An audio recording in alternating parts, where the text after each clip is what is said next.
ओम शांति।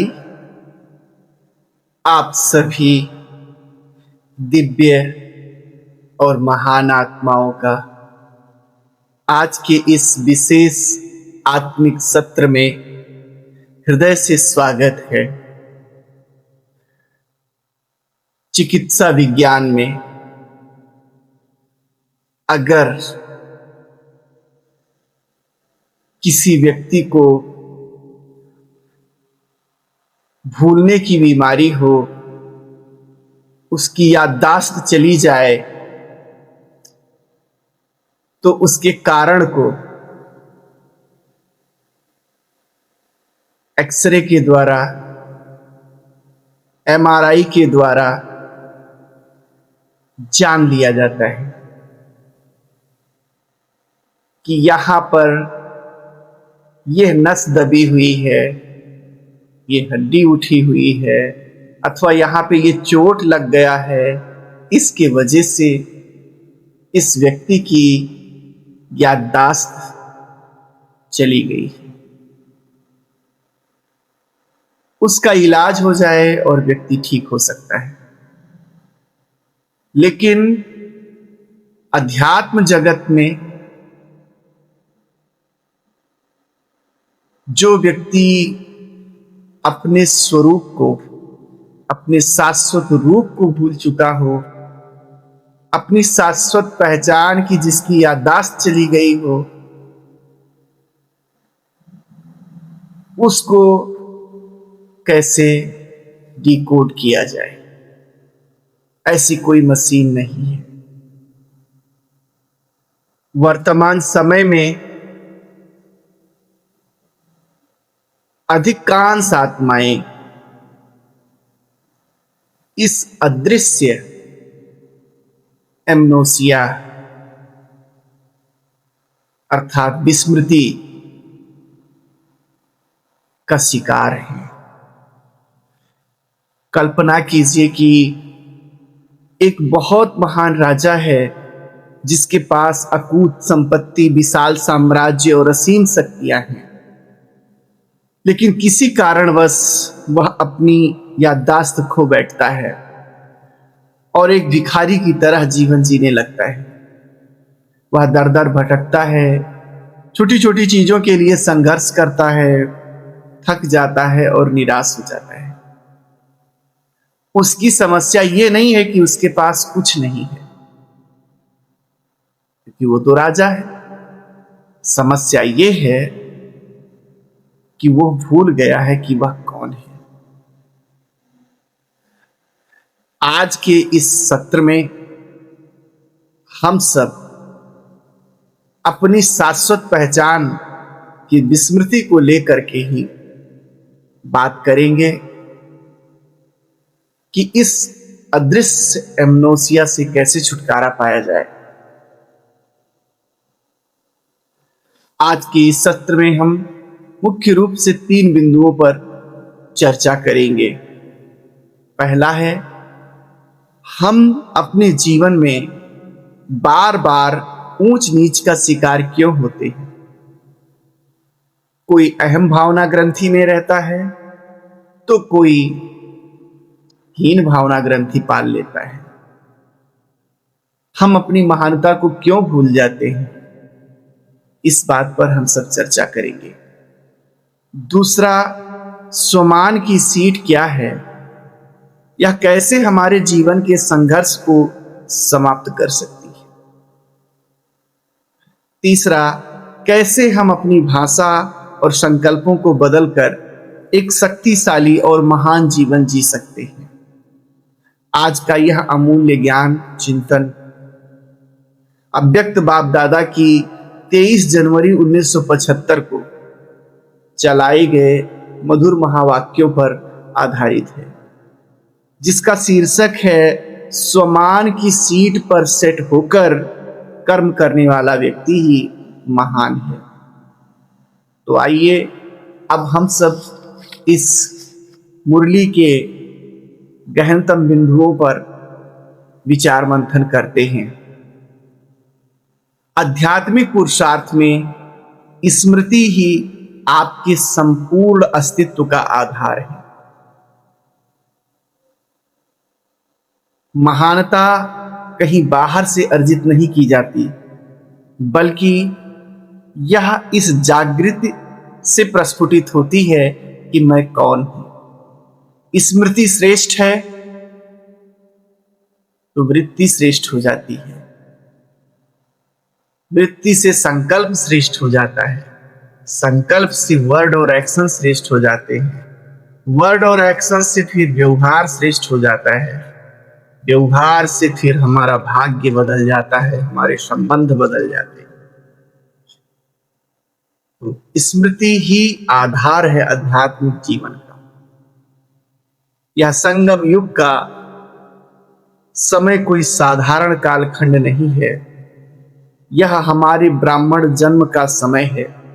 इस जन्म में हमें जो पदवी मिली है वह केवल संज्ञा नहीं है, बल्कि एक विशेष पाठधारी होने का प्रमाण है। बाप दादा स्पष्ट करते हैं कि जैसे स्वयं शिव बाबा महान है, वैसे ही उनके साथ हर कदम पर चलने वाली आत्माएं भी उतना ही महान है। उन आत्माओं के जो बाप के हर कदम पर चलते हैं, उनके चरित्र, उनके बोल, उनके कर्म बाप समान है, उतना ही महान है। तो क्या यह स्मृति हम सभी ब्रह्मा कुमार कुमारी भाई बहनों को रहती है? ये अपने आप से विचार करना है। हमारी महानता पिता के साथ हमारे सानिध्य का प्रतिबिंब है। हमारी महानता से ही बाप की प्रत्यक्षता संभव है। जब हम इस उच्च स्थिति की स्मृति में रहकर कदम उठाते हैं, तो उस एक कदम में पद्मों की कमाई होती रहती है। श्रेष्ठता का आधार ही यह है कि क्या हमारी स्मृति सदा शक्तिशाली रहती है। उतार चढ़ाव तो होता रहता है, कभी बहुत शक्तिशाली, कभी कमजोर, लेकिन होना चाहिए सदा शक्तिशाली। यह समय या परिस्थिति के अनुसार साधारण हो जाती है। एक गंभीर प्रश्न उठता है कि इतने अनुभवी होने के बाद भी आत्माएं आध्यात्मिक मार्ग पर धोखा क्यों खा जाती हैं? हम अपनी इस महानता को भूल क्यों जाते हैं? इसका सूक्ष्म कारण इस अव्यक्त मुरली में परमात्मा पिता बताते हैं, देह अभिमान, शक्ति की कमी, और एक और बात हो सकती है, वो है जिम्मेदारियों से भागना, आराम पसंदगी।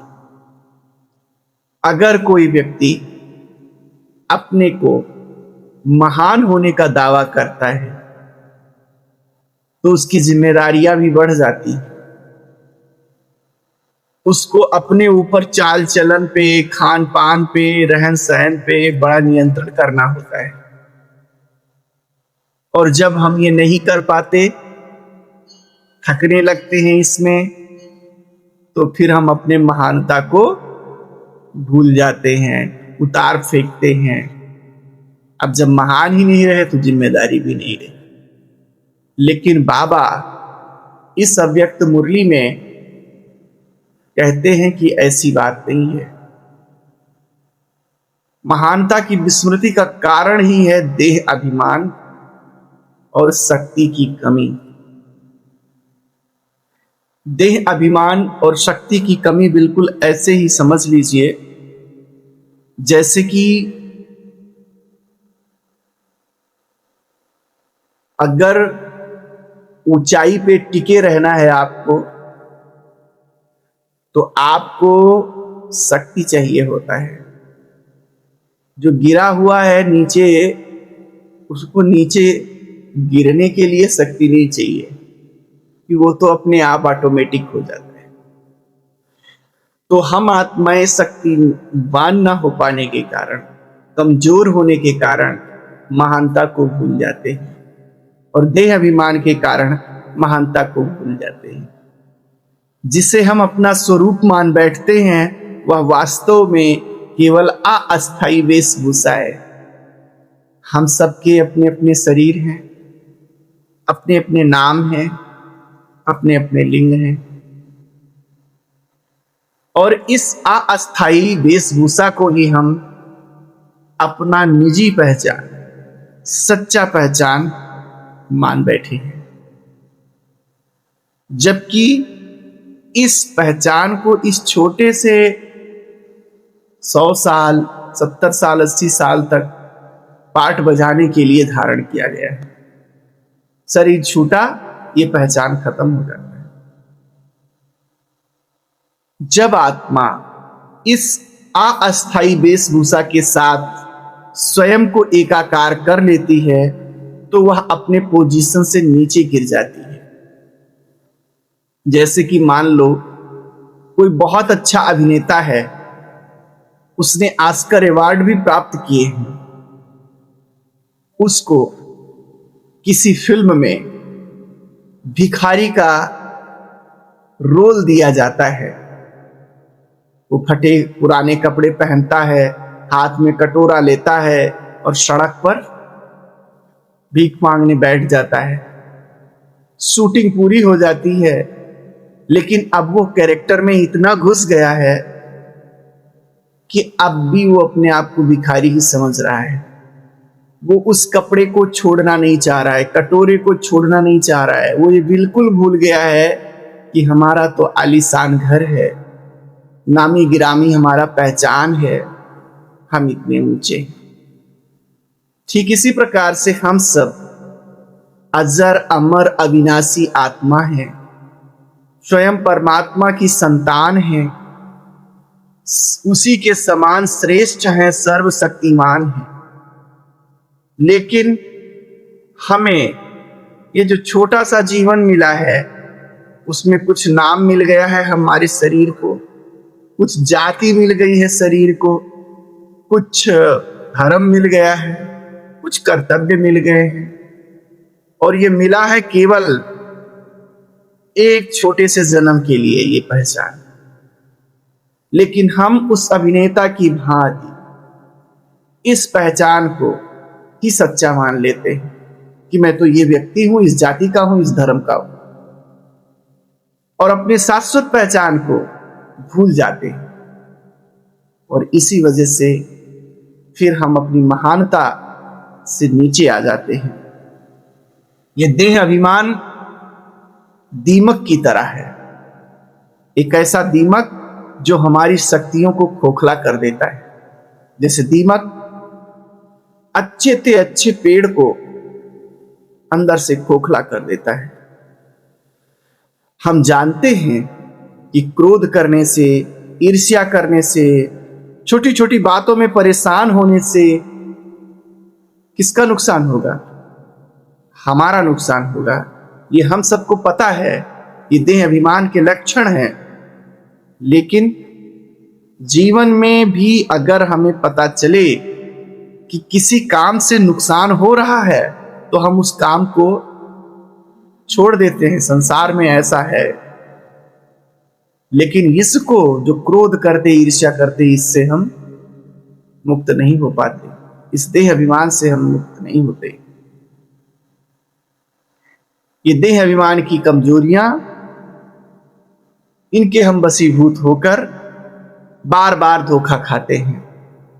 इसका एक ही कारण है, हमारे आध्यात्मिक शक्ति की कमी और दृढ़ता का अभाव। यहां आत्मचिंतन की आवश्यकता है।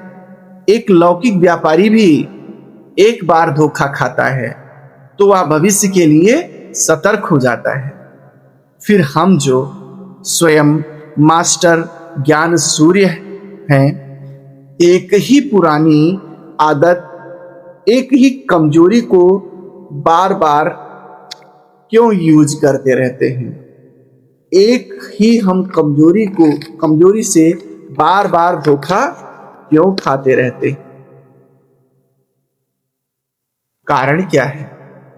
शक्ति की कमी, दृढ़ता का अभाव, जानते हुए भी निवारण न कर पाना।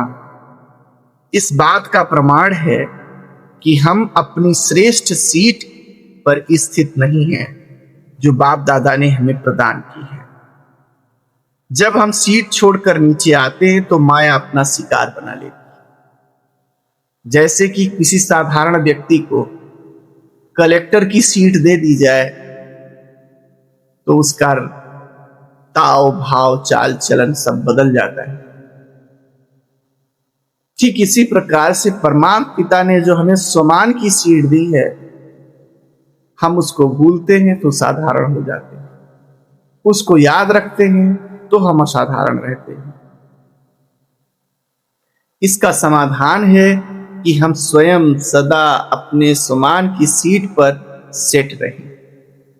परमात्मा पिता कहते हैं कि आपने अपनी महानता को इसलिए भुला दिया है क्योंकि जो विघ्न विनाशक श्रेष्ठ सम्मान की सीट बाप दादा ने आपको दी है उस पर आप सेट नहीं रहते हैं। आप बार बार अपनी सीट को छोड़कर नीचे आ जाते हैं।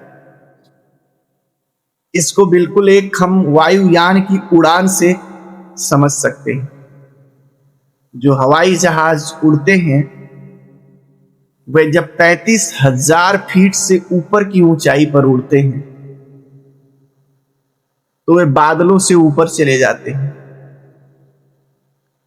और पहाड़ों आदि से भी ऊपर चले जाते हैं। फिर चाहे यहां का मौसम खराब हो, पानी बरस रहा हो, हवा चल रहा हो, कोई भी व्यवधान उनकी यात्रा में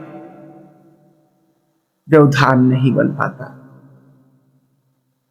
कारण क्या है? वे इतनी ऊंचाई पर हैं, ये जो बारिश आदि की जो मौसम बातें होती हैं वो सब 35,000 फीट से नीचे होती है। तो जो कुछ हो रहा है वो नीचे हो रहा है, ऊपर वे, इसलिए वे नीचे की परिस्थितियों के संघर्ष से ऊपर है। ठीक इसी प्रकार से हमारी सम्मान की सीट है। जब हम नीचे सम्मान की सीट से रहते हैं तो ये छोटी छोटी बातें, कमी कमजोरियां, ईर्ष्या द्वेष, ये हमको संघर्ष का कारण बनती हैं। जैसे वायुयान जब नीचे उड़ता है तो कहीं पहाड़, कहीं मौसम की खराबी उसके रास्ते का व्यवधान बनती है, लेकिन जब ऊपर पहुंच जाता है सारे व्यवधान खत्म।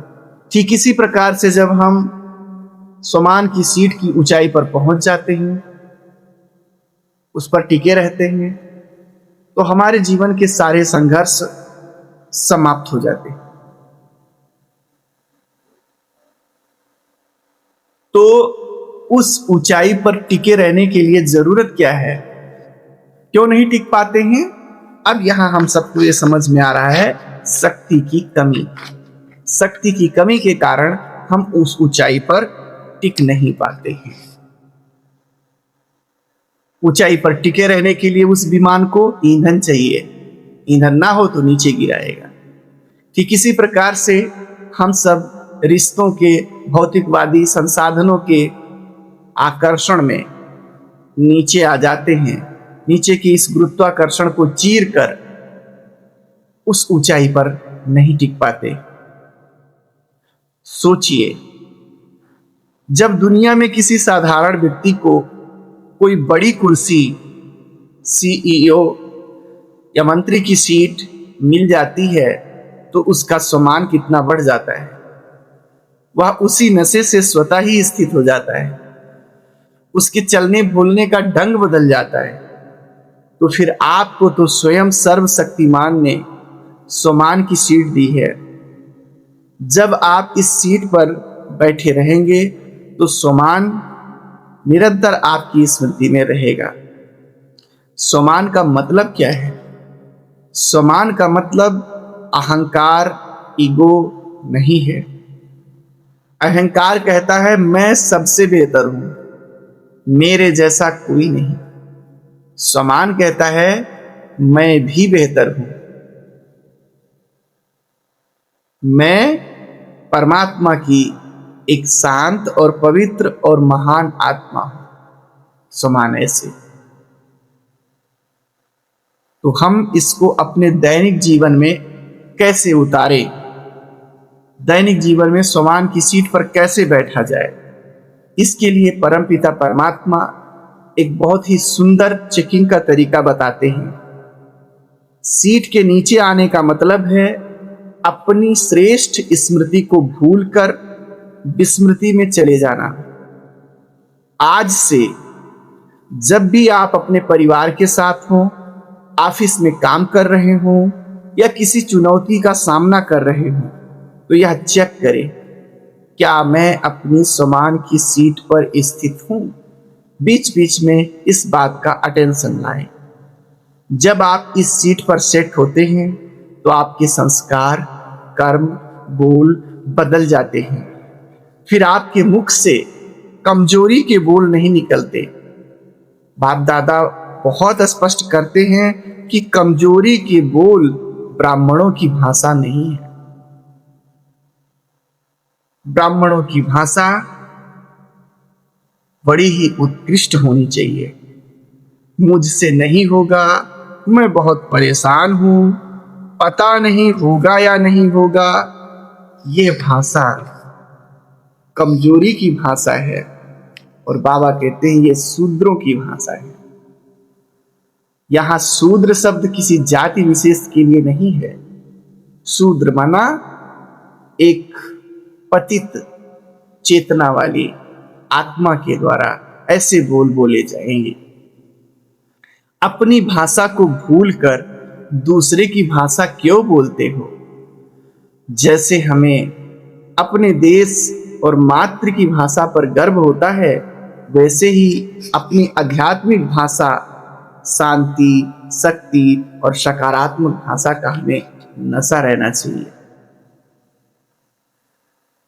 परिवर्तन के लिए हम कौन सा साधन अपनाएं? तो कहते हैं हम अक्सर खुद को बदलने के लिए बहुत मेहनत करते हैं और फिर मेहनत करते करते थक कर निराश हो जाते हैं।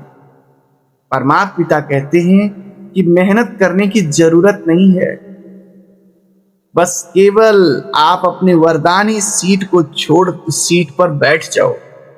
वरदानी सीट को छोड़कर मेहनत क्यों करते हो? सिर्फ अपनी सीट पर सेट होकर संकल्प करो, कर्म करो। इस सीट पर रहने से महानता और वरदान स्वतः प्राप्त हो जाएगा। आज ही अपनी डिक्शनरी से कमजोरी के बोल निकाल दीजिए। बोलने से पहले चेक कीजिए, क्या यह ब्राह्मणों के बोल हैं? फिर बोलिए। जब आप स्वमान की सीट पर बैठकर बोलेंगे, तब आपके बोल आशीर्वाद बन जाएंगे, वरदान बन जाएंगे।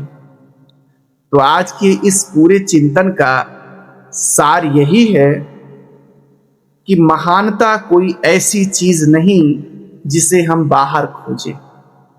महानता तो हमारा स्वधर्म है। ये हमारा जन्मसिद्ध अधिकार है। लेकिन जब हम अपने शाश्वत पहचान को भूल जाते हैं और इस छोटी सी भूमिका के रूप में जो ये हमारा जन्म है, इसकी पहचान को ही मानने लगते हैं सच, तो महानता हमसे दूर हो जाती है। हमें अपनी उस शाश्वत पहचान को केवल याद रखना है। बार बार नीचे गिरना और थकना छोड़ दीजिए। आप कोई साधारण व्यक्ति नहीं हैं, बल्कि आप सब परमात्मा पिता के द्वारा चुनी गई विशेष आत्मा है।